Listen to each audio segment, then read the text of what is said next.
I guess I never thought about how hard it would be to get a job in like dystopia sci-fi world.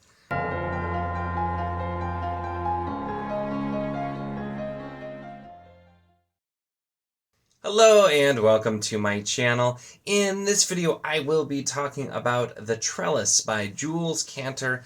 This is the third book from my team for SPSFC's quarterfinal group. Like I've said in the other ones, I've been doing a week of these and kind of talking through my thoughts on them. And this was an interesting one. It's one of those books where interesting is like pretty much what it was. I found it to be engaging and very interesting, but this was kind of a really different book. So I said it's kind of like a sci-fi dystopia, but the thing with that is it takes place in not particularly far in the future. It's fairly near in the future, and it's almost just like imagining, like taking where our world is now and kind of imagining just things kind of slowly degrading a little bit quicker than things are already degrading, and you could get this world that feels like fairly easily. So it was really interesting, and the style of this reminded me a lot of kind of more of some of the classic sci-fi type style that I have read, where it's exploring the ideas, but except instead of having like outdated references or things like that, this is obviously it's a modern book that's been written a lot more recently, so it has a lot more references to our actual real world things from our time that make a lot more sense with it. And so it was just kind of interesting having like a modern take on what felt in a lot of ways kind of more like a classic type of sci-fi tale.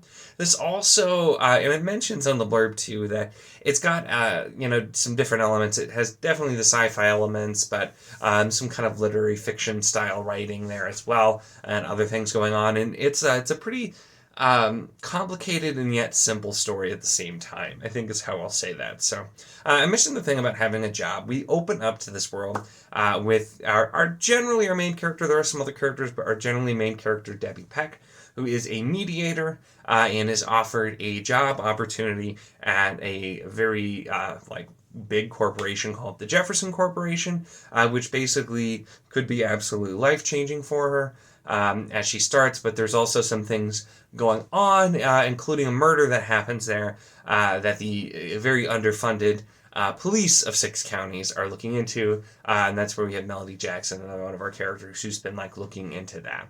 And the thing that this does that's interesting is because I said this is kind of a dystopian setup, but it's very much our world, and it's the fairly near future. But it's looking at basically where things have gotten worse.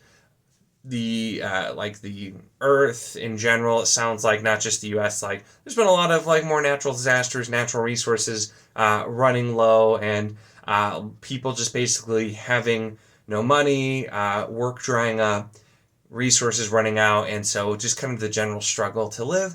And so this takes place in Chicago, and there's a lot of interesting things set up where basically when everything started going bad, the people with money moved out to the suburbs. And so it's kind of there, and the city is where people go if they really don't have any other options, so kind of that shift. But also talks a lot just about how there are all these people and there's just not work for them because some of it is just that technology has advanced to need less workers. And so, those are things you hear about today with talking about automation and jobs being made obsolete because computers can do it or machines can do it, that kind of thing. So it brings on some of those themes, and also talks a lot about artificial intelligence, but in a really different way. You see the story with artificial intelligence, and you think oh man, it's gonna take over the world or whatnot, and it's actually kind of joked about that. People always think that's what's gonna happen, and it's no, not really, and explores it in a really different and interesting way. So I thought those elements were just fascinating, and this is the way the story starts out.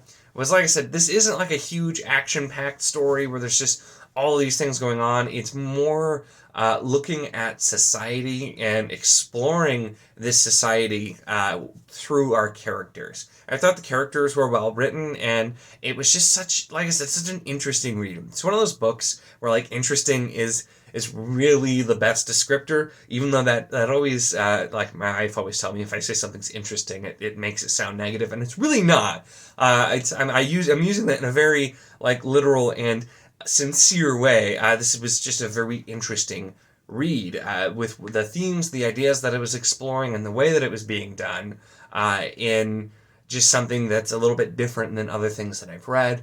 And it does have everything, like I said, to job hunting, to mediations, to police drama, to conspiracies and mysteries, and all kinds of things like that going on in here as we look at this world. And the ending too, I felt worked really, really well. It was just the kind of ending that fit this type of story, where it's, this isn't necessarily with the story and the way that the world is setting up. It's pretty clear that, this isn't about like, oh, we're going to fix everything, everything's going to be resolved. It's more so just exploring these characters in the society the way that it is, and showing how things have changed and how things are going to continue to change throughout.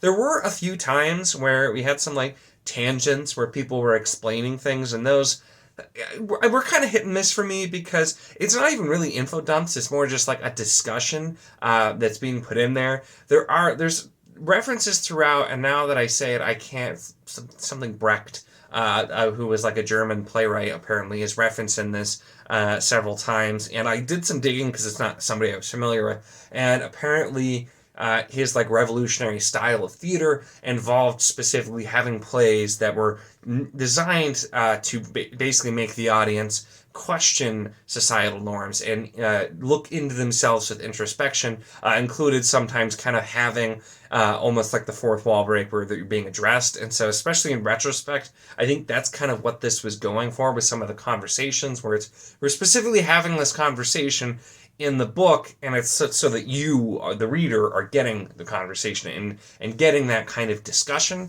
And it's at no point did it really feel like there was, like I said, info dumping, because we already know the starting point of this story, because it takes place in very much our Earth in, a few decades from now, basically, as things have advanced and more things that happen.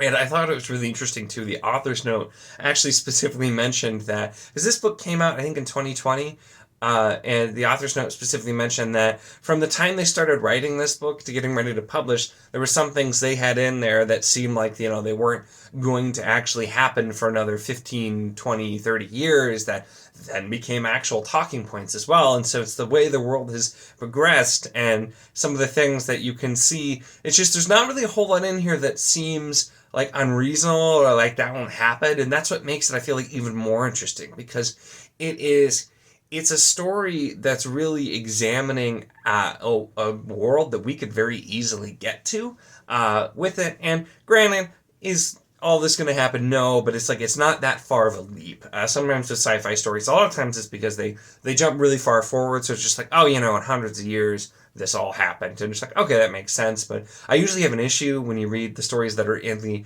not so far future, kind of the near future, and it's just the technology or the setup is something I'm like, I don't buy at all that in 5-10 years this is going to be a thing. Doesn't work for me. This does a really good job with not doing that, where there are new technologies, but they're not necessarily widely available to everybody. Most people live in massive amounts of debt, don't have money, and so there are some things that are just like commonplace. Like self-driving cars is just the new norm, things like that, for example. But there's so much that's the same and yet different. And so I found it to be just a fascinating read exploring that kind of thing. It also does deal a lot with has some commentary on like corporate greed, corporations, the automation of work processes, that sort of thing as well. So there's a lot in there. And it's explored in what I thought was, like I said, a really interesting way. And just, this is one of those books where, like, I did enjoy my time reading it. I was very engaged, but it's not like, oh, that was awesome. It's more like, man, it makes you think. It's more that kind of thing. So I think that's where it gets some of it sometimes feeling a little bit more literary fiction in there, because it's just more like making you think than telling like a wild sci-fi story. So this was kind of different from some of the others. I think most of the others have been much more on like the sci-fi, with either like, we've got some that, a lot that are like other planets or, further future, or just more of the sci-fi elements, where this definitely has some sci-fi elements, but it's just meshed into the very reasonable type of thing. So it was a really interesting one. But this one, like I said, definitely made me think. If anything, I feel like you can probably hopefully get an idea from everything I talked about if this is something that interests you. But I do definitely recommend this one if you want just kind of an interesting sci-fi, like think piece almost, just exploring the near future and what things could look like. It's written very well and written in kind of a literary fiction way where it doesn't just go in and set up the story. It's the story just goes and you kind of find more things out. You fill in the blanks as you go. Some of it just because you can see, oh, this probably happened. Other times there's mentions and things become clearer and clearer with kind of the background, but we're really just focusing on our characters and their journeys through. And so really enjoyable one. Was definitely a good one this week, and I'm still really looking forward to continuing the rest of our quarterfinalists, which we'll still be doing one a week on Sci-Friday. I didn't say the name this time. Whoops. But yeah, so that is it for this one on the Trellis by Jools Cantor. So let me know your thoughts on this if you end up checking this out, or if you do happen to have read it. Like I said, a really interesting one. Make sure to give the video a like if you enjoyed it. Check the link in the description as always for. There was your lead to a Discord if you want to chat books, whether this book, other books, any books, really anything at all. It is a lot of fun and we would love to have you. And of course, if you enjoy my content, make sure to subscribe.